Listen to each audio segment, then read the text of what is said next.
Welcome to my channel. Try to hear the latest story.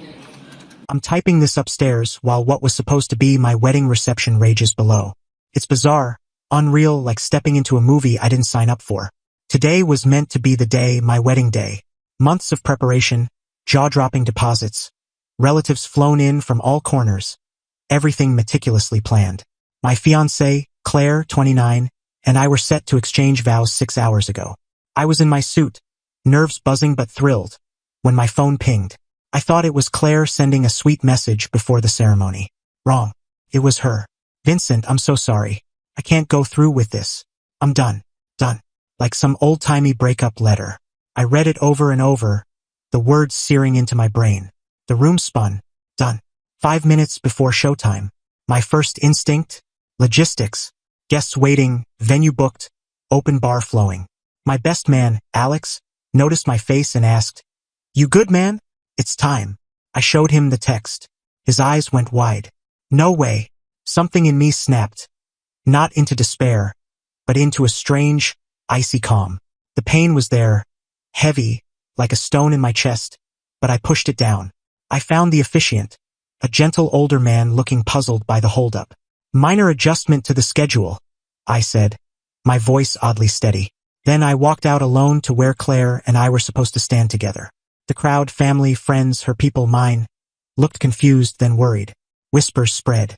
I grabbed the microphone, cleared my throat. "Thank you all for coming," I began. The room hushed. "There's been a change. 5 minutes ago, Claire sent me a text." I paused, scanning the faces. My parents, her parents, our friends. It read, and I quote, "Vincent, I'm so sorry. I can't go through with this. I'm done." Gasped. A few shocked murmurs from her side. My sister looked ready to collapse. I pressed on, voice calm. "So there's no wedding today." Claire made her decision. I let that land. Then louder. "But everything's paid for. The bar's stocked, the food's ready, the band's warming up. So tonight we're not celebrating a marriage. We're celebrating truth, even when it stings. We're celebrating dodging a disaster. And we're celebrating all of you being here. So please eat, drink, have fun. Let's make it a party." I raised my water glass. Booze felt risky for now. "To dodging disasters." Silence for a beat. Then Alex started clapping. My family followed. Slowly, others joined, some reluctantly. Claire's parents and her brother, Mark, bolted for the door. A chunk of guests, maybe a third, trickled out awkwardly. But the rest stayed. And downstairs, it's something. A strange, uneasy gathering. 6 hours later. The band's playing lively tunes, but the vibe is off. People are drinking heavily. Some try to dance. Others huddle, whispering, stunned. My dad gave me a bear hug, muttering, "Her mistake, son. Her loss." It took effort for the mood to lighten, mostly thanks to my friends keeping me afloat and the free liquor. I'm up here now, processing. The cost, God, the cost. Venue, catering for 150, flowers, my suit, the non-refundable honeymoon package. $60,000, mostly from me and my parents. Gone. No word from Claire since the text. No calls, nothing. How she slipped out of the bridal suite, mid-prep, to wherever her getaway was waiting, I don't know. Don't care. The text was the final blow. So here I am, hosting the most expensive, awkward, disaster-dodged bash ever. Send whiskey. Or maybe tea. I'm not sure. Update 1. Hey everyone. It's been a week since. The text. Thanks for the comments and messages. They've been a lifeline in this surreal aftermath. The not wedding party turned into something oddly unforgettable. After the initial shock, those who stayed embraced the dodging a disaster vibe. My friends were incredible, keeping me surrounded, making sure I didn't spiral. There were toasts, some heartfelt, some furious. Felt like a release, strangely healing by the end. The aftermath wasn't as fun. Explaining to vendors why the bride vanished was rough. Most were kind, especially as word spread. Small-town gossip travels fast. The financial hit stings. That $60,000 plus is gone. We're returning gifts, especially from her side, and donating what we can't. The honeymoon suite at the hotel? I stayed in it alone. That was bleak.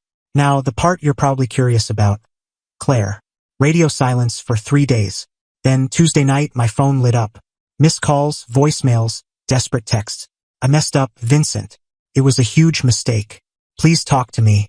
It's not what you think. I love you. Yeah. Turns out her big escape plan crashed hard. Mutual friends, horrified for me, filled in the blanks. Claire didn't just get cold feet. She was leaving for someone else. A guy named Ethan, older, with a shiny car and big promises. The plan? Ditch the wedding, meet him, and ride off to some glamorous new life he'd supposedly arranged. Except Ethan's promises were empty.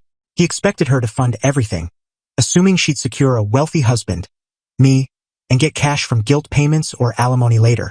When the wedding imploded and I wasn't playing ball, Ethan bailed, reportedly leaving her stranded at a rest stop 3 states away by Wednesday. So, the frantic calls. I answered one mostly out of curiosity. Vincent, she sobbed. Thank God. Hysterical. I screwed up so bad. It was the pressure, the stress. Ethan was nothing. Please, we can fix this. We can reschedule, say I had a breakdown. The nerve. Thinking she could just slide back in after blowing everything up. Claire, I said, voice flat. You texted me I'm done minutes before our wedding. You had a bag packed and a guy waiting. There's nothing to fix. We're over. No, Vincent, please. It was a mistake. I love you. More tears. Your actions said otherwise, I replied. You chose Ethan. He didn't pan out, so now you want me back as your fallback? No. Figure out your own mess. I hung up, blocked her. Then her brother, Mark, called furious. How dare you embarrass her like that? Announcing her text? Throwing a mockery party? She was stressed, Vincent. Mark, I said, exhausted. She dumped me via text minutes before the wedding to run off with another guy who ditched her. I shared her exact words for clarity, not to shame her. The party happened because it was paid for. She caused this, not me. You should have protected her. Forgiven her, he raged. Where's she supposed to go? You kicked her out. She'd moved into my place a month earlier. She's not my problem anymore, Mark. Goodbye. Blocked him too. Now the practical stuff. I had her things sent to her parents via courier. No way was I risking another showdown. The honeymoon, that $18,000 Maldives trip, part of the $60,000 loss, is non-refundable. The agency said I can change the second guest or get travel credit. Thinking about it.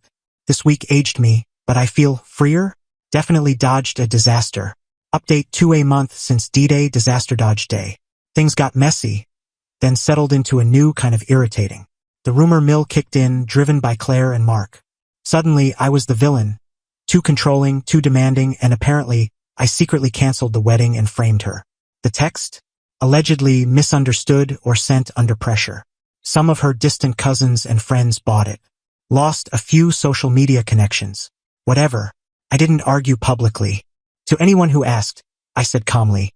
She texted I'm done 5 minutes before the wedding and left for someone else. That plan failed. Here's the text if you need proof. Showed it to a few key people. Most saw through her story. Then came the demands. Messages from new numbers, emails, even a letter from her mom. They wanted reimbursement for Claire's emotional investment in wedding planning, for her stuff I sent back, for half the value of the returned or donated gifts. Mark even suggested I pay for Claire's therapy for the trauma she caused. The entitlement was unreal. They genuinely thought I owed her comfort and cash after she tried to abandon me at the altar. I consulted a lawyer to be safe. He chuckled at their claims, confirmed Claire had no legal ground. I sent one response through him. Vincent considers this matter closed. Claire ended the engagement and wedding. No compensation is owed. Further demands will be treated as harassment. Blocked the new contacts. Now the satisfying part. The revenge, if you can call it that. It wasn't about destruction. It was about taking back what she discarded and not letting her choices ruin me. That $18,000 Maldives honeymoon? Claire was obsessed with it. Picked the exact villa. Letting it go to waste felt like letting her win. So I called Alex. You free next week? I asked. He was puzzled. I explained. His answer? Hell yeah. We went. 2 weeks ago. Flew first class, part of the package. Stayed in Claire's dream villa. Went snorkeling. Sipped overpriced drinks. Soaked up the sun. Didn't dwell on her after day 1. Just enjoyed a lavish trip meant for a different future. Before we left, I posted one photo on my private social media. Me and Alex, smiling with drinks, turquoise water behind us.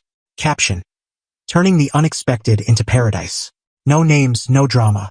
But I knew Claire or Mark would see it. And they did. A mutual friend, trying to keep the peace or stir trouble, sent it to Mark. Word is, Claire sobbed for hours, not out of regret, but because she was supposed to have that trip. Mark was livid, ranting about how I rubbed it in. How dare I enjoy my honeymoon? Yeah, how dare I? Final update 4 months later, and this saga's done.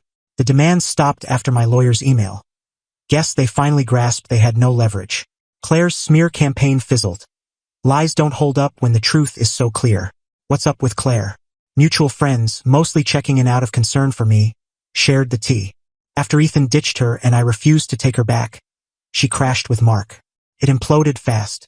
Claire treated his place like a free ride, didn't work, whined nonstop. Mark gave her 2 months before showing her the door. Family loyalty only goes so far when you're that selfish. She's back with her parents now, working some entry-level office job, always griping about money and how unfair life is. She's still playing the victim, claiming I ruined her life. No accountability, no remorse, just resentment that her big plan tanked. Ethan's gone, wants nothing to do with her. Me? I'm solid. Really solid. The early weeks were brutal. Felt betrayed, foolish, furious. But that disaster-dodged party set the tone. My people rallied. The Maldives trip with Alex was a game-changer. A way to reclaim joy from the wreckage. The $60,000 hit hurts, but it's just money. What I gained, self-worth, freedom from someone who didn't value me, is worth more. The revenge? It wasn't about pain. It was about proof. Proof my life didn't stop without her. Proof I could thrive. That Maldives photo was the perfect, subtle flex. Not an attack, but a declaration. I'm moving on. Seeing her entitlement crumble under the weight of her own choices? That's the real payoff. She didn't just lose a partner. She lost the life she thought was guaranteed. And her backup plan was a mirage. That emptiness she's feeling? She built it. I'm back to work.